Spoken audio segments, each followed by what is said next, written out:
Para sahabat, baik dalam literatur teori maupun praktek, ada 5 paradigma bagaimana negara itu memandang, menyikapi, dan memperlakukan desa.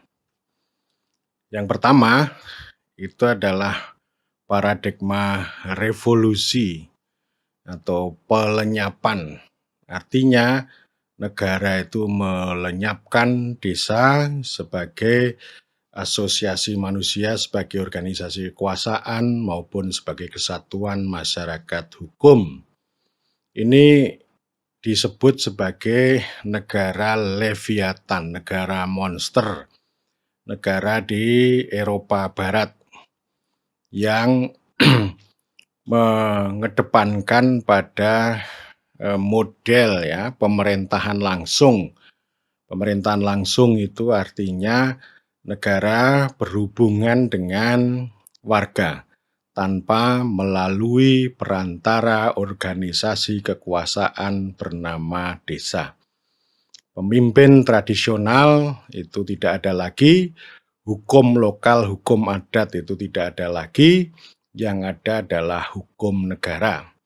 Ini sering disebut sebagai etatisme atau negara hukum yang punya karakter sentralisasi begitu kuat, birokratisasi, kemudian juga teritorialisasi, unifikasi hukum.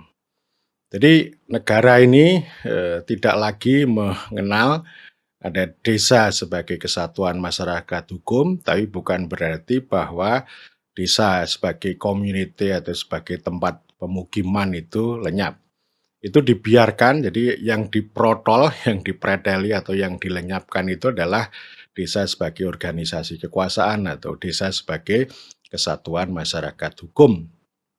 Sehingga yang terjadi adalah negara itu berhubungan dengan warga. Negara melindungi, melayani, menciptakan keadilan untuk warga. Nah, warga itu kalau di lokal ya dia punya komunitas sosial bernama desa, itu mereka saling bertetangga, berhubungan satu sama lain, dan warga yang ada di komunitas-komunitas lokal itu bisa mengorganisir diri dalam civil society atau dalam masyarakat sipil dalam rangka untuk memperjuangkan hak-hak mereka berhadapan dengan negara. Ini contoh di Eropa Barat dan secara bertahap itu pada abad 19 tahun 1800-an apa yang disebut dengan pemerintah desa itu tidak ada lagi. Semuanya sudah disentralisasi, dibirokratisasi di tangan negara.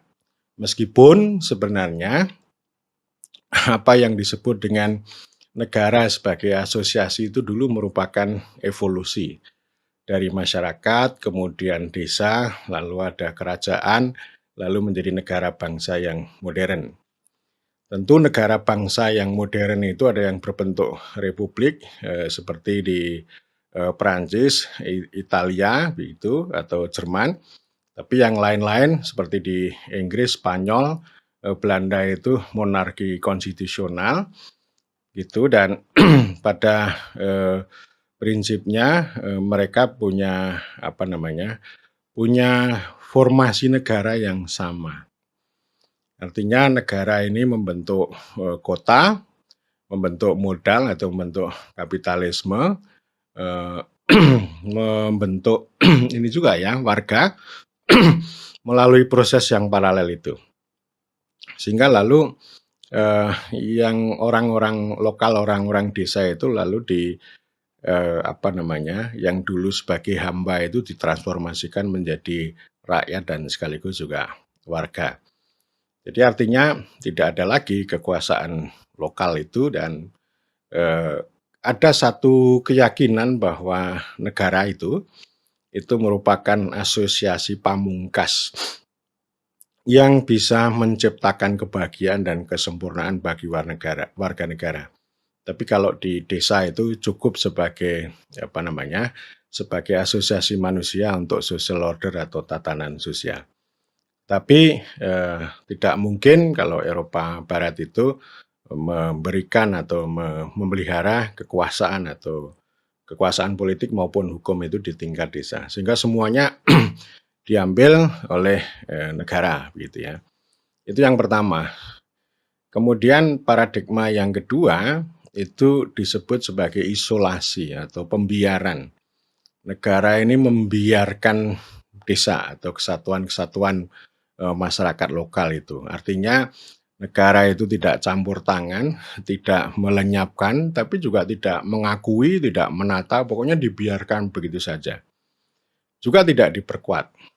Nah, ini saya kira yang paling menonjol itu terjadi di Amerika Utara, baik itu di Amerika Serikat maupun di Kanada. Ini terhadap komunitas-komunitas desa di masyarakat suku, masyarakat tribal Indian ya. Jadi mereka diisolasi, dibiarkan aja, tapi mereka juga tidak diakui menjadi sebagai kesatuan masyarakat hukum atau sebagai self government. Ya mereka self governing sendiri aja yang skalanya sangat lokal dan tidak ada hubungan hierarkis ya, hubungan birokratik dengan negara. Nah, tentu saja ini ada dua sisi yang perlu dicermati. Di satu sisi bahwa orang-orang Indian ini kan merasa atau menempati posisi sebagai warga negara kelas 2. Yang kelas 1 tentu yang berkuasa atau orang-orang orang kulit putih itu. Sementara di sisi lain itu masyarakat lokal itu atau masyarakat desa, masyarakat adat itu mereka mengklaim sebagai the first nation. Kami ini bangsa pertama. Kami butuh pengakuan, kami butuh rekognisi. Dan ya saya kira hampir sama gerakan masyarakat adat di seluruh dunia dengan variasi yang berbeda, tetapi ada kecenderungan bahwa mereka itu butuh pengakuan, mereka butuh self-government, dan saya kira ini hampir sama dengan masyarakat adat di Indonesia. Ya, jadi masyarakat adat di Indonesia, desa adat, termasuk desa adat di Baduy itu kan diisolasi, dibiarkan. Jadi tidak dicampur tangani, tidak diintervensi, tidak ada pelayanan kewargaan juga, tapi juga dibiarkan ya, tidak diperkuat mereka. Ya udah dibiarkan saja begitu. Dan saya kira ini yang paradigma isolasi ini juga banyak ya, artinya misalnya begini.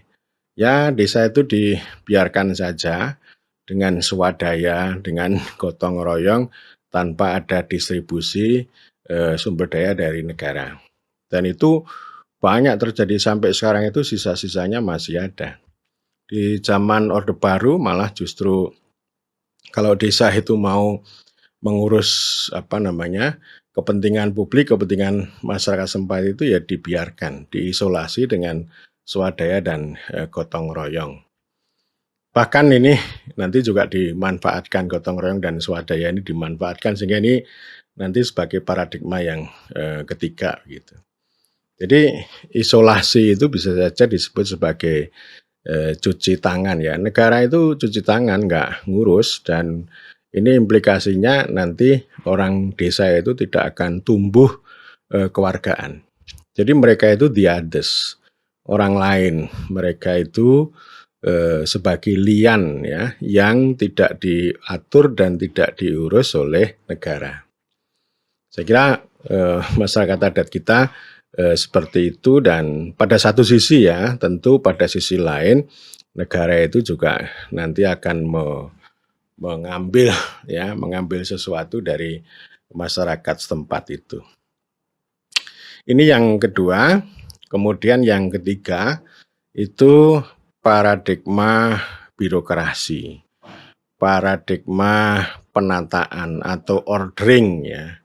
Penataan itu bisa macam-macam, menata teritori, menata wilayah, menata administrasi.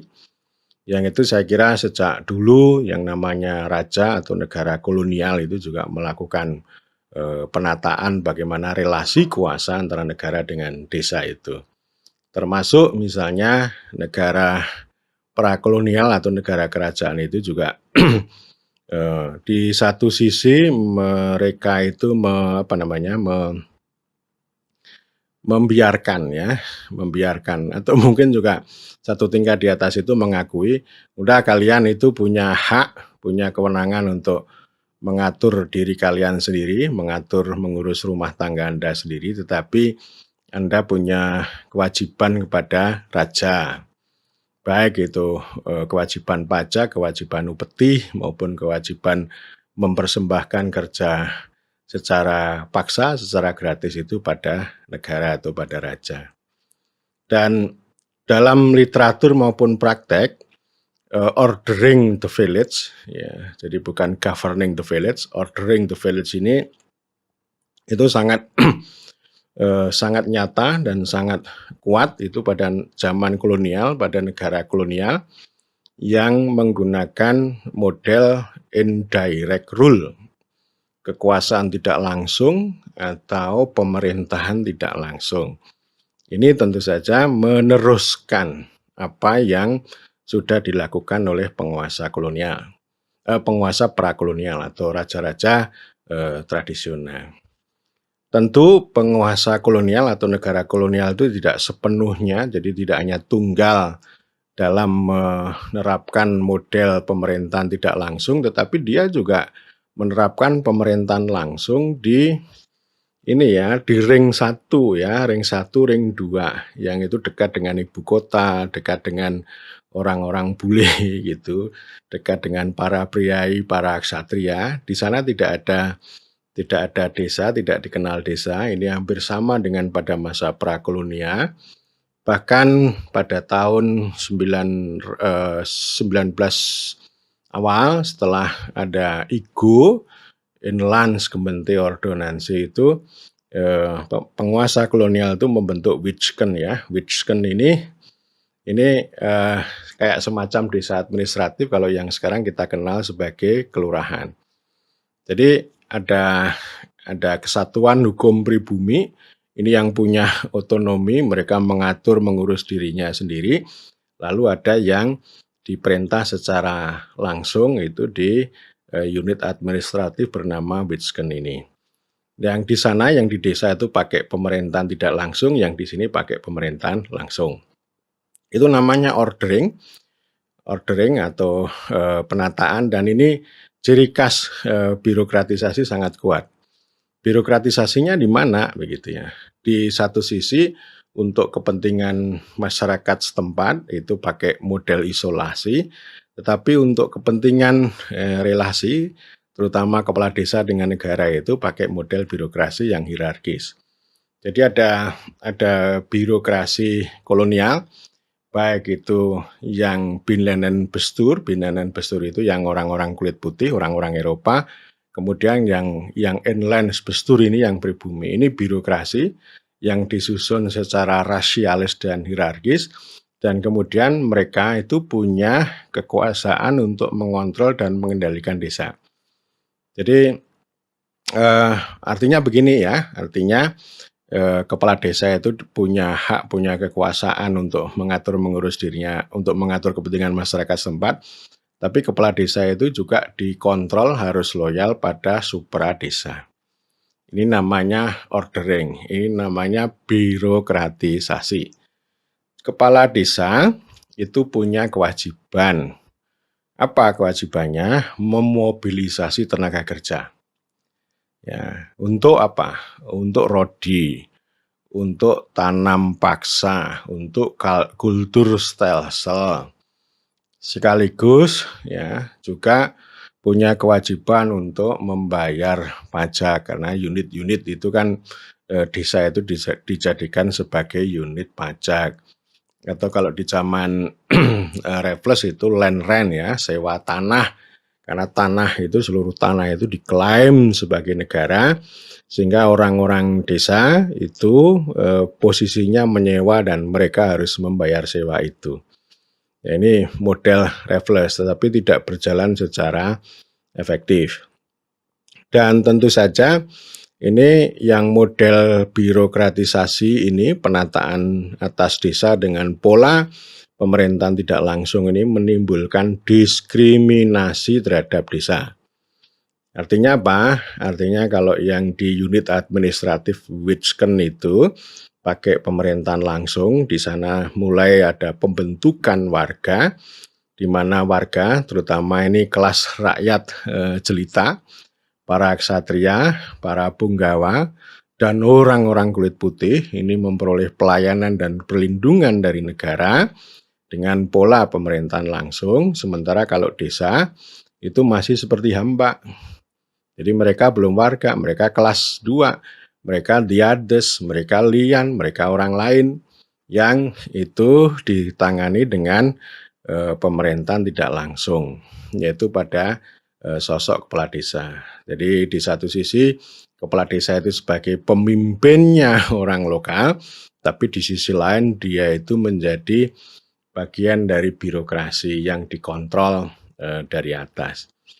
Dan saya kira itu pola-pola seperti itu ditempuh pada masa Orde Baru yang sisa-sisanya masih ada. Jadi kalau kita membayangkan pemerintahan desa, itu ya begitu, pemerintahan yang punya corak ganda ya. Di satu sisi mereka punya otonomi lokal, di sisi lain mereka itu harus tunduk pada pemerintahan yang bercorak administratif negara pegawai itu, yang coraknya adalah hierarkis, formalistik, sentralistik, dan birokratik. Nah, ini maknanya apa? Maknanya itu ya ditata sedemikian rupa supaya ada ketahanan. Jadi ketahanan desa itu menjadi ciri khas Orde Baru, jadi desa harus tahan supaya tidak ada konflik, supaya mereka loyal kepada negara melalui tangan-tangan birokrasi. Kemudian juga tertib administrasi, ya, termasuk tertib menjalankan aturan-aturan dari atas yang sifatnya itu mengendalikan atau melakukan subordinasi terhadap desa. Jadi patuh, tertib, disiplin, loyal itu ciri khas penataan. Jadi ini justru itulah yang disebut sebagai penindasan. Pada sisi yang lain, ini model penataan, model birokrasi ini itu juga memanfaatkan yang kerap saya sebut desa itu sebagai batu loncatan. Batu loncatan bagi negara untuk mengurus ya orang-orang, ya baik itu penduduk atau masyarakat. Tapi warganya nanti dulu ya, masyarakat atau penduduk itu entah itu untuk kepentingan pendataan atau kepentingan memberikan bantuan atau kepentingan untuk mobilisasi ya, entah itu mobilisasi programnya negara atau kegiatan-kegiatan yang sifatnya seremonial ya, dan saya kira masih banyak lagi ya, termasuk memanfaatkan atau sebagai batu loncatan itu terhadap itu tadi ya, gotong royong, swadaya. Kalau dulu negara itu memberikan uang pada desa itu lebih sedikit, itu disebut sebagai stimulan.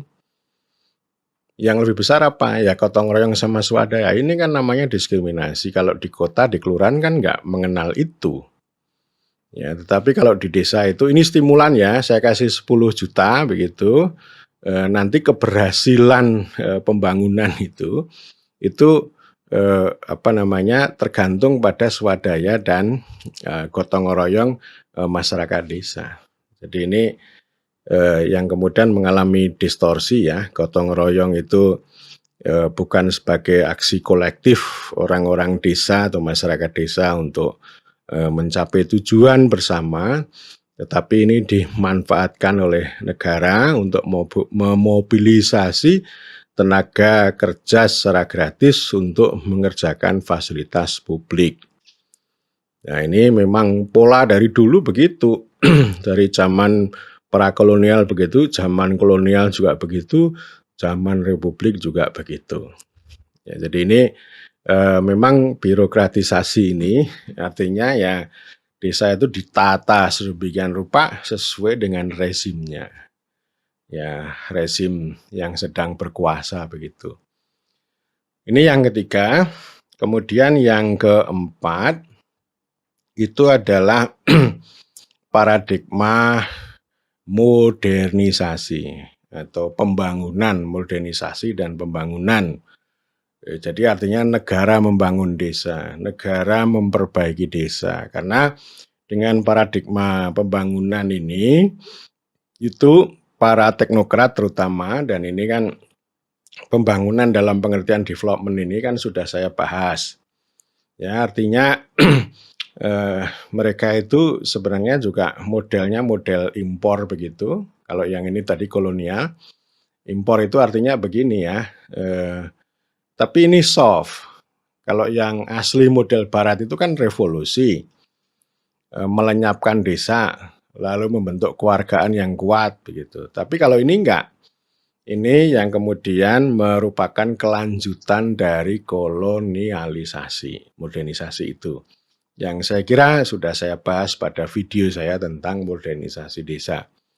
Dan sebenarnya konsep modernisasi desa ini pertama kali disampaikan oleh Gubernur Monadi Jawa Tengah tahun 67. Jadi spiritnya yang kemudian dikembangkan oleh para seniman, ya, para seniman termasuk Kinarto Sabto yang mengubah lagu atau gending ya.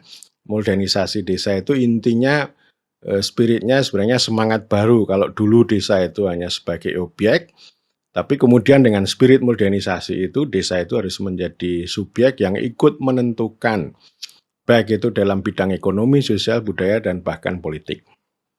Ya. Saya sudah berbicara di video itu, silakan para sahabat untuk melihat. Jadi modernisasi ini yang paling kuat, artinya bukan dengan solusi pemerintahan yang yang digunakan untuk menata atau memperkuat desa, tapi ini dengan pembangunan. Jadi pembangunan itu merupakan jenis kekuasaan yang berbeda dengan kekuasaan pemerintahan. Pembangunan ini nanti akan hadir pada 3 hal ya. Yang pertama kapitalisasi. Kapitalisasi itu ya bagaimana menciptakan nilai lebih atas tenaga kerja orang desa maupun hasil bumi itu menjadi modal. Yang ini saya kira hadir pada desa-desa di berbagai tempat, entah itu tambang atau industri atau kebun atau hutan gitu. Ya, jadi ini kapitalisasi dan kita menyaksikan di banyak tempat yang sebenarnya daerah itu termasuk desa-desa yang ada di dalamnya itu kaya akan sumber daya ekonomi, sumber daya alam. Tetapi orangnya tidak makmur. Kenapa? Karena sumber daya ekonomi itu dimiliki oleh kapital atau oleh orang lain, bukan orang setempat. Yang kedua, itu pembangunan itu sebagai perencanaan. Ada grand design, ada master plan, ada banyak banget. Yang itu konsepnya ndaki-ndaki, konsepnya diri-diri, indah banget. Termasuk SDGs ya, kalau dulu ada pembangunan desa terpadu, banyak banget lah ini dirancang oleh para ahli, para teknokrat yang tujuan atau niatnya itu sangat baik, atau the good intention, atau dalam bahasa Taniali itu the will to improve, kehendak untuk memperbaiki. Ini sangat teknokratis. Jadi kalau kita melihat perencanaan itu luar biasa. Dan ketika saya datang ke Kabupaten Tanah Tidung, saya berbicara dengan para pihak, termasuk wakil bupati, ketua DPR gitu ya. Saya mengatakan begini ya, jangan sibuk nanti menyusun grand design. Ya, itu grand design itu hanya disukai oleh para ahli, tapi nanti belum tentu sesuai dengan dinamika dengan denyut kehidupan orang desa maupun nanti juga aspirasi orang banyak gitu. Jadi ini hanya berhenti di grand design, hanya berhenti di perencanaan saja. Karena itu yang saya katakan ya, udahlah kebijakan itu simpel-simpel saja, tetapi konkret dan nendang. Yang kita butuhkan ya, itu cara kerja baru, cara kerja yang lebih tuntas, yang lebih lengkap. Jadi tidak sepotong-sepotong begitu ya. Jadi mau ngurus petani mina padi itu ya harus lengkap begitu ya, tidak potong-potong yang sana melakukan ini, yang satu melakukan itu sehingga tidak tersambung dengan baik. Ya meskipun RPJMD-nya atau Grand Design-nya itu kelihatannya sangat bagus gitu.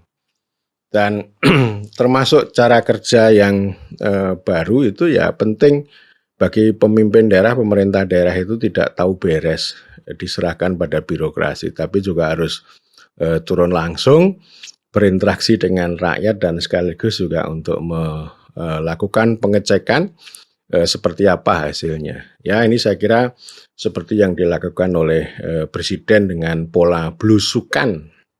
Ya, jadi belusukan ini sebagai cara baru yang menarik begitu ya, tidak diserahkan sepenuhnya pada birokrasi tapi harus dicek sehingga nanti kesenjangannya, kekurangannya itu akan bisa dilihat dan bisa ini ya, bisa ditangani secara lebih cepat begitu.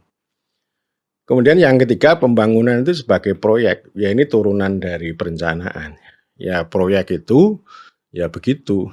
Ya, proyek ini. Jadi saya itu terus terang sinis kalau mendengar pembangunan itu sebagai proyek. Proyek itu ya dibikin ada pendataan, ada perencanaan, ada penganggaran, nanti dibikin indeks, ya, kemudian dibikin pelaporan. Ya itu hanya berhenti di proyek. Jadi keberhasilan proyek itu adalah menciptakan proyek yang banyak. Nanti ujungnya adalah pelaporan, ujungnya adalah pertunjukan. Jadi tidak mengubah banyak hal, termasuk melakukan pendataan itu ya memang itu menimbulkan kesan pertama dan kesan terakhir, tapi tidak menimbulkan perubahan pada orang-orang yang didata. Ya memang luar biasa soal data itu. Ya saya sudah bicara juga nih soal kuasa data itu. Jadi pembangunan itu begitu. Nanti modelnya juga silih berganti. Saya sudah berbicara juga tentang tunggang langgang model ya. Dulu ada integrated rural development, kemudian ada community based development, lalu ada community driven development. Sekarang ada apa namanya? Sustainable Development Goals desa begitu ya. SDGs, SDGer desa begitu.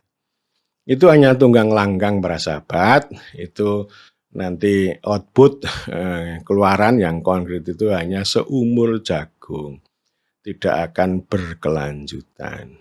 Karena itu ini harus kita kritik terus begitu ya. Paling tidak begini ya, paling tidak ya kita itu tegak lurus. Kalau pembangunan itu masih diterima, yang desa membangun biarkan menjadi ranah hak kewenangan desa.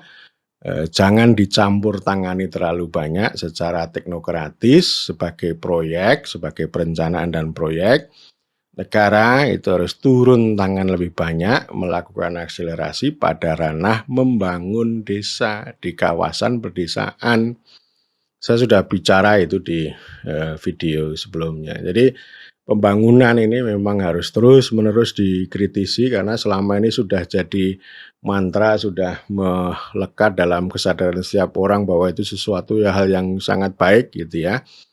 Tujuannya baik, caranya keliru, outputnya banyak, hasilnya gagal, dampaknya buruk. Jadi percuma sebenarnya. Karena buruknya itu apa ya? Tidak mampu melakukan transformasi kewargaan. Jadi orang desa itu dengan pendekatan pembangunan ini itu masih dianggap sebagai the others, dianggap sebagai lian atau orang lain yang itu diintervensi sebagai target atau sebagai objek gitu ya. Nanti yang menikmati gitu itu orang lain, yaitu ya penguasa atau pemilik proyek begitu. Nah ini yang saya kira paradigma yang keempat. Kemudian paradigma yang kelima adalah reformasi, perubahan, ya, perubahan desa. Saya kira ini tahun saya masih ingat ya, itu ya kita memperjuangkan undang-undang desa itu artinya untuk mendorong perubahan desa. untuk menggantikan reformasi ya. Artinya ya kita spiritnya reformasi. Kecuali kalau negara ini sanggup melakukan revolusi, melenyapkan desa, tapi nggak sanggup ya. Artinya gagasan reformasi ini untuk menggantikan pendekatan-pendekatan yang sudah ada. Entah itu yang pertama disebut birokrasi atau penataan, kemudian yang kedua modernisasi pembangunan, yang ketiga isolasi ya, isolasi itu pembiaran. Nah ini reformasi. Reformasi ini perjalanan panjang, dan kalau dulu saya masih ingat ada tahun 2004, itu ada perdebatan antara dua sahabat, yang dua-duanya antropolog. Yang satu Yando Zakaria, yang kedua adalah Hans Sandloff, sama-sama antropolog. Pertanyaannya pada waktu itu, kalau kita berbicara desa, otonomi dulu atau demokrasi dulu? Kalau Yando itu otonomi dulu, karena desa itu community, itu fakta sosiologis, itu fakta konstitusi. Negara mau tidak mau, itu harus mengakui, menghormati otonomi komunitas, baik komunitas desa atau yang disebut dengan nama lain, termasuk Kesatuan Masyarakat Hukum Adat. Jadi mereka diakui dalam konstitusi, karena negara kita Republik Indonesia itu berbeda dengan negara Leviathan Eropa yang melenyapkan desa, tetapi mengakui, menghormati. Jadi otonomi ini harus dikuatkan, ya kata Yando. Termasuk property right, ya hak-hak yang dimiliki oleh desa atau yang disebut dengan nama lain. Jadi otonomi dulu, kemudian nanti akan diikuti demokrasi. Sebaliknya Hans Sandloff itu demokrasi dulu gitu. Ya, pada level yang mikro dia waktu itu menggagas bahwa ini kalau kita ngomong demokrasi ya BPD ya, Badan Perwakilan Desa pada waktu itu harus diperkuat, dipilih langsung oleh rakyat supaya bisa menjadi kekuatan kontrol atas kepala desa. Mengapa dia berpikiran gitu? Karena disertasi dia, negara dalam desa itu, dia menunjukkan bagaimana kepala desa itu menjadi penguasa tunggal. Ini kan zaman Orde Baru. Sehingga kalau ngomong demokrasi, ya demokrasi desa ini, kekuasaan tunggal ini harus dibagi gitu. Harus ada check and balance gitu. Ini yang paling mikro begitu ya. Jadi Hans itu punya alasan seperti itu. Kemudian mengapa dia memilih demokrasi? Karena pada dasarnya bagi dia demokrasi itu adalah citizenship, kewargaan, dan dia menyontoh pengalaman di kampung halamannya di Swedia. Dia menunjukkan bahwa Swedia itu nggak punya desa, ya komunitas lokal aja, tetapi nggak punya desa sebagai kesatuan masyarakat hukum. Seperti yang tadi saya katakan, ini model pertama, model revolusi atau pelenyapan desa itu. Sehingga yang terjadi adalah ya demokrasi itu artinya menurut Hans itu adalah kewargaan, hubungan antara negara dengan warga. Jadi artinya warga itu punya hak, punya kebebasan, punya punya kewajiban. Jadi warga itu dilindungi, dilayani oleh negara. Oleh karena itu, meskipun Hans itu tidak mengatakan pelenyapan desa, gitu, pelenyapan desa seperti yang revolusi yang pertama, tapi dia selalu mengatakan citizenship, kewargaan bagi seluruh orang, seluruh individu di dalam negara itu, tidak di kota, tidak di desa. Ya. Nah ini nggak ketemu begitu ya, dan pada akhirnya kita itu mengembangkan satu gagasan bahwa ya desa harus dibela dengan rekognisi, tapi juga harus dilawan dengan demokrasi. Artinya desa tidak dilenyapkan, desa harus kuat, desa harus mandiri, tapi juga harus demokratis. Dan itu pengalaman itu sudah berkembang pesat. Jadi artinya kalau kita ngomong desa itu ya dua isu itu yang harus menjadi pintu masuk. Artinya ini pintu masuk pada sisi pemerintahan ya. Meskipun ya itu diskusi kita tentang kewargaan orang desa itu belum begitu tajam. Karena memang pada aspek utamanya itu kita memperjuangkan otonomi. Dan itu juga disampaikan oleh Asosiasi Kepala Desa, Asosiasi Pemimpin Desa, yang mereka menuntut kewenangan lebih besar, sekaligus juga menuntut distribusi dana desa dari negara. Ya, dengan dengan alasan bahwa ya kepentingan masyarakat setempat itu banyak.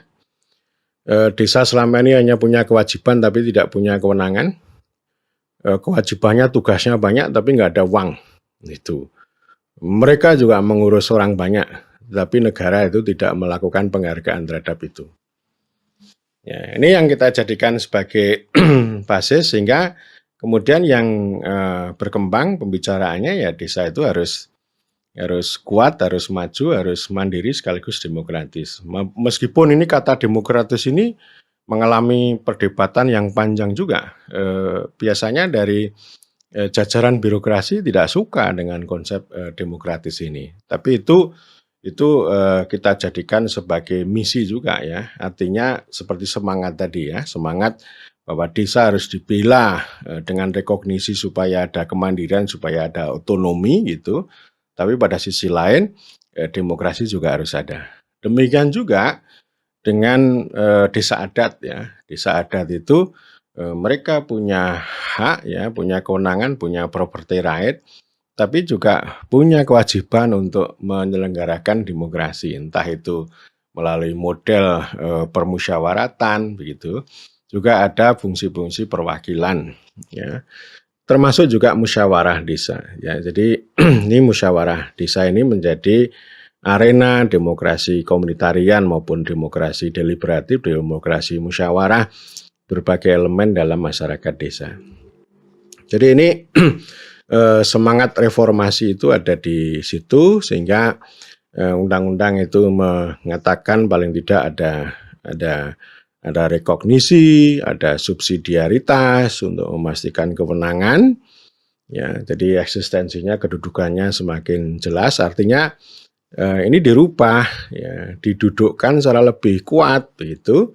Ya, jadi kuat, maju, mandiri, demokratis sebagai landasan yang kokoh untuk kesejahteraan dan keadilan. Itu kan misinya gitu ya. Nah, misi itu ditempuh dengan asas maupun kebijakan, ada rekognisi, subsidiaritas, diikuti dengan distribusi, redistribusi, baik itu dalam bentuk alokasi dana maupun kesempatan negara itu membagi sumber daya negara, misalnya hutan, kebun, atau sumber-sumber yang lain, untuk sebesar-besarnya kemakmuran orang desa. Kemudian yang berikutnya juga ada konsolidasi. Ya, jadi konsolidasi itu artinya ya tidak perlu lagi ada proyek-proyek yang patah-patah gitu, proyek-proyek sektoral masuk ke desa, tapi ini dengan pola one gate policy ya, kebijakan satu pintu. Jadi artinya satu desa, satu rencana, satu anggaran. Bukan seperti sebelumnya, desa itu pasar ya, ada satu desa, tapi perencanaannya banyak, anggarannya banyak, programnya juga banyak program yang masuk ke desa, melalui desa, tetapi tanpa desa. Sehingga ini, desa itu ya untuk main-main aja, ya. Jadi mereka tidak mengakui bahwa desa itu sebagai entitas, sebagai lokalitas, sebagai penghidupan maupun sebagai representasi. Jadi itu semuanya fakta sosiologis, fakta politik itu diabaikan dengan pendekatan yang tadi, the will to improve ya, dengan pembangunan maupun pemberdayaan itu.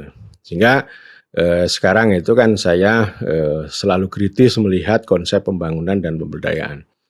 Jadi artinya yang kelima ini pendekatan utamanya adalah pemerintahan. Kita mengubah struktur pemerintahan, artinya negara itu tidak memanfaatkan, negara itu tidak mengisolasi, negara itu tidak semata-mata menciptakan tertib dan loyalitas, tapi mengakui, menghormati. Sekaligus juga membagi sumber daya pada desa, melakukan konsolidasi, sekaligus juga melakukan edukasi gitu. Kekuasaannya diberikan, sumber dayanya diberikan, diikuti dengan edukasi, dengan empowerment di situ, pemberkuasaan. Ya, jadi bukan dengan birokratisasi dan teknokratisasi.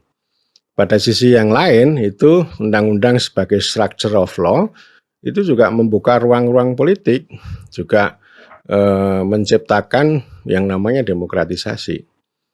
Kalau orang mau bertanya akuntabilitas, ini konsep akuntabilitas ini kan konsep teknokratik. Saya sering ditanya ini, bagaimana skema akuntabilitas desa? Oh, saya jawab, ada akuntabilitas lokal melalui musyawarah desa, ada akuntabilitas horizontal antara pemerintah desa dengan badan permusyawaratan desa, ada akuntabilitas sosial melalui partisipasi, dan ada akuntabilitas vertikal melalui pengawasan. Jadi 75% di dalam desa, 25% dari atas gitu. Tapi dalam prakteknya kan kebalik. Ya, jadi ini nggak jalan. Jadi structure of law-nya sudah clear, tetapi itu tidak dijalankan. Ya, tidak dijalankan dengan baik karena ada distorsi, ada reduksi gitu. Yang artinya sekarang ini paradigma perubahan, paradigma reformasi yang dibawa oleh undang-undang ini itu dikembalikan lagi ke paradigma yang tadi penataan itu, birokratisasi, dan yang kedua modernisasi pembangunan itu. Jadi kalau yang sekarang yang dominan ya itu adalah proyek dana desa beserta proyek-proyek ikutannya. Proyek pembangunan, proyek SDGs, proyek pendataan, proyek indeks, proyek pelaporan dan sebagainya, termasuk proyek aplikasi ya, proyek aplikasi itu kan banyak sekali ya. Jadi ini artinya ya ambiar, buyar gitu ya. Artinya ini paradigma perubahan menuju desa yang tadi, yang 4 itu sulit untuk dicapai gitu. Jadi sekarang ini ya bertanding ini antara paradigma reformasi, paradigma perubahan ini bertanding dengan paradigma birokrasi penataan dan paradigma modernisasi pembangunan. Modernisasi pembangunan sama birokratisasi ini sebenarnya berbeda, tapi mereka bisa bersatu. Yang satu bercorak birokratis, yang satu bercorak teknokratis. Pembangunan itu teknokratis. Mereka berbeda sebenarnya, tetapi mereka bisa bersatu. Ya, birokrasi butuh teknokrasi gitu ya, karena supaya lebih kelihatan lebih maju, lebih pintar begitu, lebih modern, lebih canggih gitu. Dan teknokrasi juga butuh birokrasi karena keahliannya, keterampilannya, aplikasi itu nggak bisa jalan tanpa birokrasi. Harus dimasukkan dalam birokrasi, dalam administrasi, dan dalam regulasi. Jadi teknokrasi itu kekuasaan. Dengan modernisasi pembangunan, teknokrasi bisa menjadi lebih kuat gitu. Sebagai kekuasaan yang mengendalikan desa, tapi mereka butuh tunggangan, yaitu birokrasi, administrasi, dan regulasi gitu. Ya, jadi ini 5 ini. Ya, saya kira saatnya kita membuka kembali diskusi mengenai reformasi desa, mengenai perubahan desa.